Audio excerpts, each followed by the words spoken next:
Welcome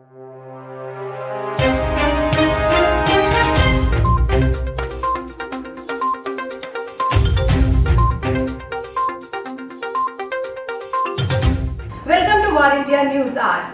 COVID-19 has been an accelerant in the company's impressive growth. COVID-19 crisis has drastically changed IT needs and budgets for many businesses, whereas the networking as a service trend is only picking up steam from hospitality and retail to medicine and technology. But compared to as a service models in other areas of tech such as software and unified communications, networking as a service is still in its early days. The overall networking industry is late to the as-a-service game. However, recent events have further demand for vendors to step up their respective consumption-based IT games. Fiscal year 20 will always be a year to remember for a long time to come. The year was nothing short of challenges and surprises. The networking space, for better or for worse, was no exception. Customers want to focus on their core services, whatever those might be, and are doing more with less. Many businesses already had digital transformation on their roadmaps, but the COVID-19 crisis sped up adoption of the consumption-based IT models. It's safe to say that teleworking isn't going anywhere, and vendors are making adjustments to their portfolios to enable remote working and right-size offerings such as SD-WAN, especially for small to mid-sized companies. At the same time, the demand for edge networking offerings is going through the roof as businesses demand compute and storage at the edge to empower brand new use cases. From the increasing focus on IoT and edge networking in a COVID-19 world, the rise of 5G and teleworking will flourish in 2021. 5G promises to turbocharge some technology use cases such as IoT and autonomous vehicles thanks to its lightning-fast speeds and lower latency. The year 2021 will be the year that real-life 5G use cases go into production and more 5G-capable devices hit the market. Let's look into today's headlines in War India. Aadhaar won't be mandatory for pensioners, says MeitY. According to the new rules notified by the Ministry of Electronics and Information Technology, Aadhaar is no longer mandatory for pensioners to get a digital life certificate, Jeevan Pramaan, that is required to collect their pensions. Attendance management at public offices will no longer need Aadhaar, the government said. It also made Aadhaar verification voluntary for its messaging app Sandesh. This comes after many pensioners complained about problems in getting pension due to non-availability of Aadhaar cards or their fingerprints becoming unreadable. 70,000 Ayushman Bharat Health and Wellness Centers, that is ABHWCs, to be ready by March 31st. The center has achieved its planned target of operationalizing 70,000 Ayushman Bharat Health and Wellness Centers ahead of time, said the Union Health Ministry. This mission mode approach also aimed at realizing India's vision of universal health coverage. ABHWCs are providing services related to communicable diseases and for non-communicable diseases such as hypertension, diabetes and cancer, the ministry said.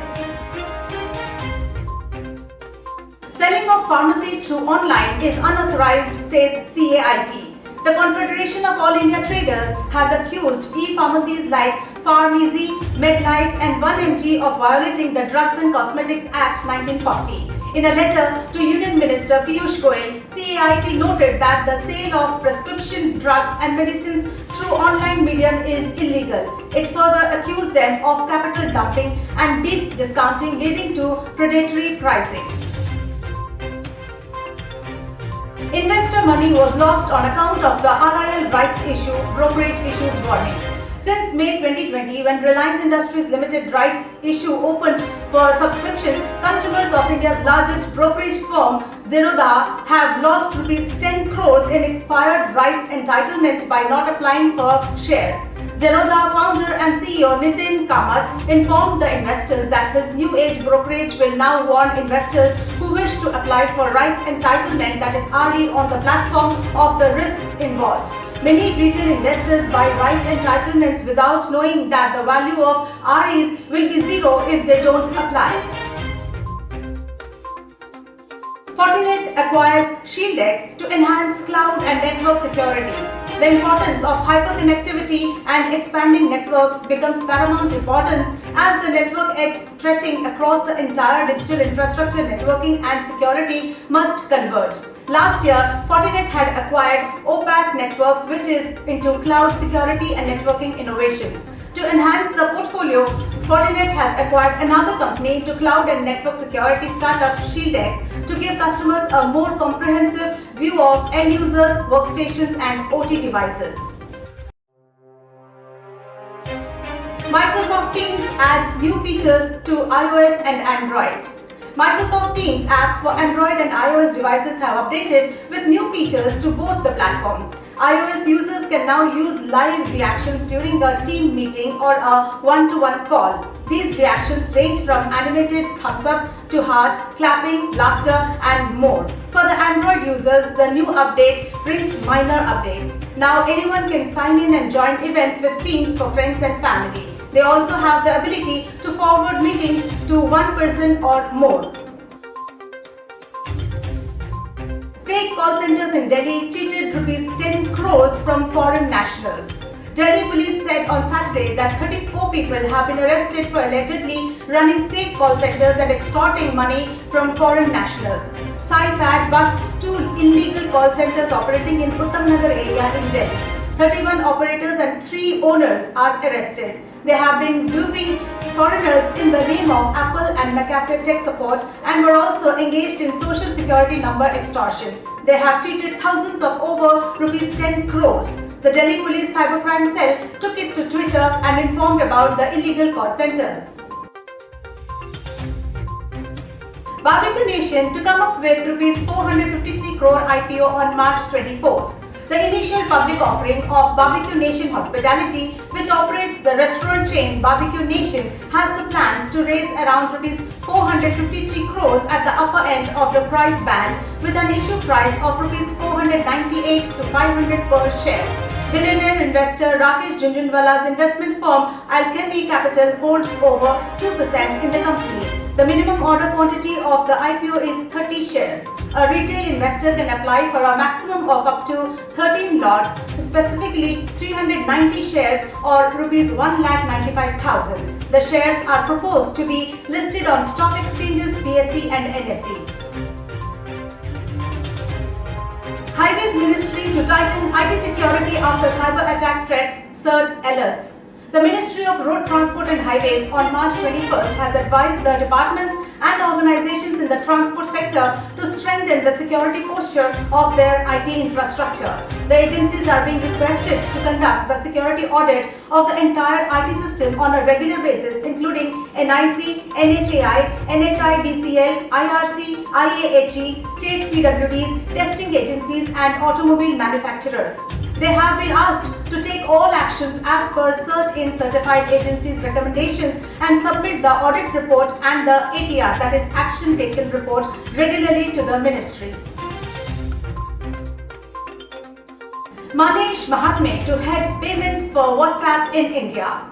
Manesh Mahatme, head of acceptance and payment categories in Amazon, is going to join hands with WhatsApp in India to lead payments.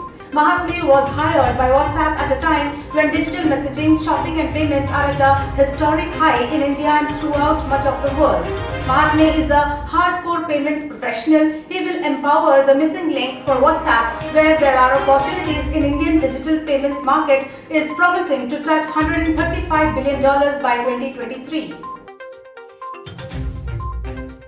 Today is the day India completes 1 year of lockdown due to the pandemic. Some states and countries have resumed daily life, while some have seen resurging cases and renewed lockdowns.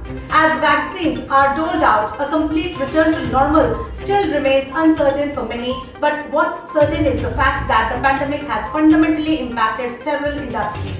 Given how far we have moved into digital spaces, it's hard to imagine people will return fully to brick-and-mortar alternatives for one.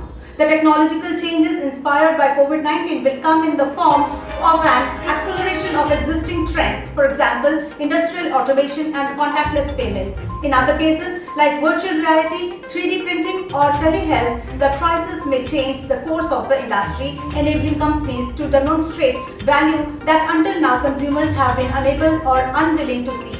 accelerated by the onset of COVID-19 that are likely to change the way they live, work, learn and relax long after the pandemic is completely over, and how the future of those inventions is likely to unfold. That's it for the day. Please like, share, comment and subscribe to War India News Magazine. You can download the War India app from Google Play Store for the latest news and updates. Stay tuned. Thank you.